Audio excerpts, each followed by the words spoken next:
Hello everyone, welcome to B's Battlegrounds. I'm Bobby B, and today we'll be looking at the G.I. Joe Classified series, Walmart exclusive number 77, David Big Ben Bennett. So he's going to be part of the Night Force sub-team coming from Walmart. We got the plastic-free packaging that actually I think looks fantastic. I think this looks great. You got your artwork, you got your what the figure is, you got everything comes in the box. Looks awesome. We get the name right there. Obviously he's on the G.I. Joe team. Wonder if the Dreadnoks are going to say Dreadnoks. I'm not sure.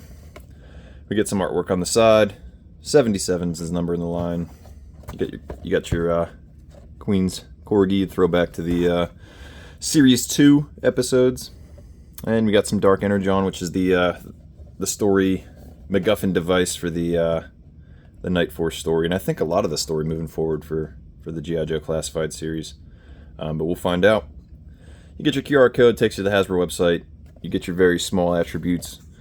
Get your overseas label. You get your legal shenanigans. Got some styrofoam stuck there. You get your attributes right there. Looks like recon, small arms, infiltration, death. I don't know. Get your close up of the Griffin. Lenny talked about it. I think it's like the Night Force battling Cobra's like unofficial logo. He's trying to like just throw some stuff from real world, throw it together. You get your red, white, and blue Union Jack, or whatever I think it's only a Union Jack if it's on a ship or something like that. You get the flag for the United Kingdom.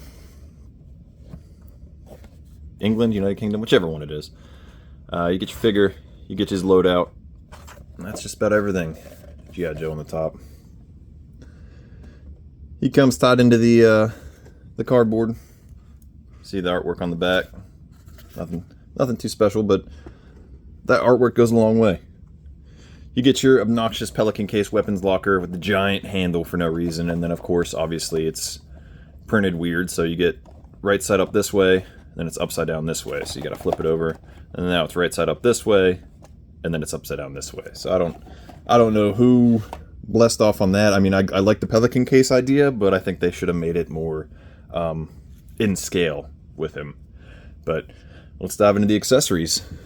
So we'll start with this. These were super gummy.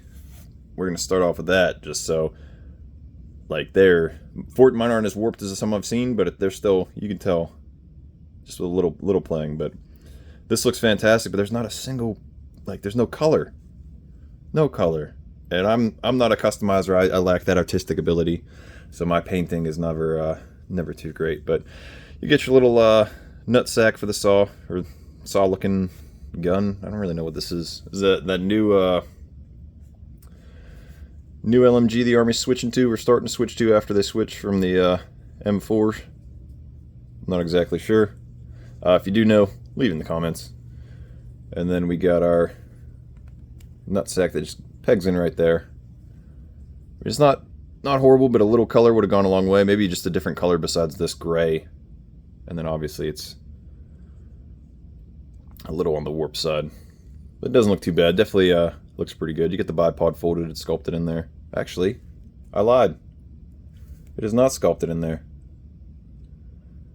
It unfolds, which I don't think I was aware of. So that's a nice little touch, if I can get this to focus for you guys. And then it looks a lot better than the M60 we've gotten with Rock and Roll, where the bipod flares out, but that folds in real nice. Damn. If I can get it out again without jacking it up.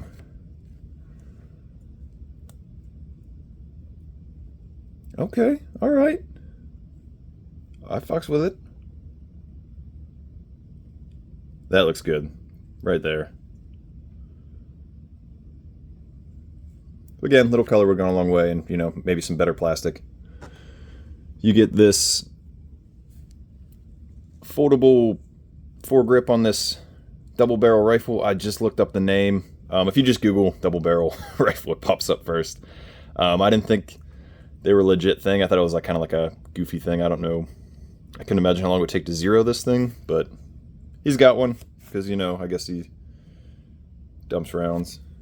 And then you just get this, looks like a double stack magazine almost.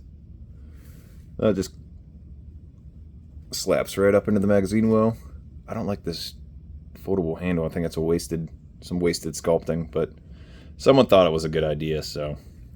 And then the paintless gun, again. So, it doesn't look horrible. You got your port for blast effects. The LMG also had the port. But you get just goofy. Oh, I just popped it off. Now it probably won't go back on or stay on normal. There you go. All right, we're going to leave that. Now it's super loose. So you have that. A little bit of sculpting on the edge of the barrel, so you can jab somebody with it. I mean, breach through doors with it and stuff. And then obviously you get your detailing on the side, you get your ejection port, all that stuff.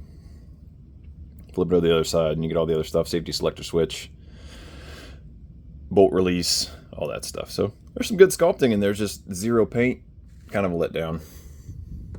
You get your, I want to say Ingalls, but I feel like that's a fake gun from a James Bond game. As his sidearm, it looks pretty good, pretty decent. Little barrel, and then it's got a suppressor that just, if I can get it to go in. Oh, am I going the wrong side? Going the wrong side. Goes in, and I guess you got your port for blast effects. Not a bad switch. It looks like you could almost peg something in there, like a stock or something, but it didn't come with one. Maybe we'll see something in the future. There you have it. Nothing to write home about. And then we get this piece. The I want to say throwback to 6 Days movie. I think it's on Amazon Prime right now, about the SAS and the Iranian embassy takeover in 1980, I think. That looks sick. You got silver on the eyes. It looks fantastic. Gas mask, pro mask, whatever you want to call it, protective mask. But his neck's exposed, which I don't think you'd want that if you're rocking the gas mask. But we'll put that down. We'll dive into the figure and we'll get that swapped on for you. Figure himself looks absolutely fantastic. Fun fact: I was Big Ben for Halloween one year. I was the Joe vs. Cobra version.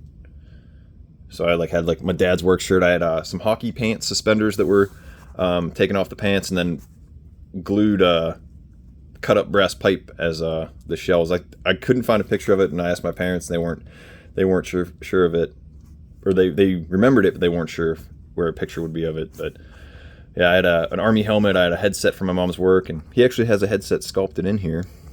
You can kind of see it. It's the same. It looks like it's the same color paint as the face paint though, so I don't know why they would go about doing that. But then you get your little warm hat that's folded up. It looks pretty good. You get your logo on the side. Like I said, Lenny was talking about the Griffins and fighting evil and all that stuff in one of his interviews.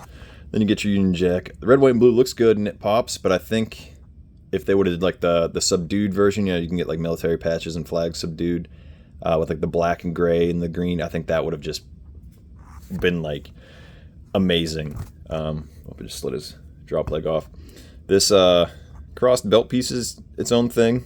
It's got the Joe Pro communicator on the side, and these straps. It's just the X. These two side straps are part of his torso. So you got that. The straps kind of fit funny with the collar of the shirt, but nothing too crazy. This bicep swivel that's some Valiverse shit right there. That's some goofy looking Valiverse shit. But it's there. I mean, you'll be able to do what you need to with them. You get the skirt piece that doesn't really get in the way too much, but it does slide up. And I feel like it's a little high, and I keep trying to work it down, but I think I'm at the threshold of it. So I think that's as low as it can go. You get your drop leg, all green holster with the pouches sculpted on it. I'm guessing this should fit in it. Oh, it does. All right, you can put the Uzi, the Ingalls, whatever, Mac 10. I don't know what I'm not familiar with that one, so you can correct me in the comments. It goes in right there. Suppressor just kind of loops in through this molded in belt piece on the skirt, maybe, if I can get it in. And then the rifle magazine can drop into that other pouch on his back there. You saw that? Did you guys see that bulge out? So be careful with that. Ripping the plastic. I can get it out now. There we go. But looks good. Knees are a different color, but you can probably overlook it with the knee pads. Sculpt it in. You get your pants. You get your high boots. Overall, looks great. Let's pop this gas mask head on real quick. Oh, that launched my camera across the room. That came off super smooth. Come on. There we go. So the head and the neck are all one piece for this gas mask, but it looks good. He's got some... There's still a good bit of movement for it. Get that nice cheek weld with the one tank missing. But that looks good. I did order a few of these, so I plan on... These were what, before the steel core was announced? So I plan on troop building them. At least having 2 or 3 to back them up or just look like badass SAS guys. But there you have it. And that just comes right back off. That goes right back on. So that was actually a lot smoother than I was hoping for. If you guys saw my Warpath Eclipse review, the whole neck piece came off and it ripped right out of the torso. It was a whole thing. They did repair it. They replaced it though. So there you have it. Let's grab the... I don't expect to see this version. I think it's too similar to say that we'll get a updated version of this, where I'd imagine would see a like this version, or maybe the Arctic one. You gotta excuse, he got attacked by dude when I was a kid. This is my childhood Big Ben. Looks fantastic. Something this Big Ben doesn't have that all the others seem to have though is grenades. And we just got those with that retro snake eyes, so I'm surprised that we didn't get any with this one. But there you have it. There's the GIJoe Classified Series Big Ben. If you guys know in the comments what color is the boathouse at Hereford Base, definitely leave the comment and let me know. In the meantime, that's GIJoe Classified Series David Big Ben Bennett from the Walmart exclusive Night Force subline. Are you guys picking them up? You guys skipping out on them? You guys going to troop build those gas masks? Let me know in the comments below. Until next time, grab your kit, load up. I'll see you on the battlegrounds.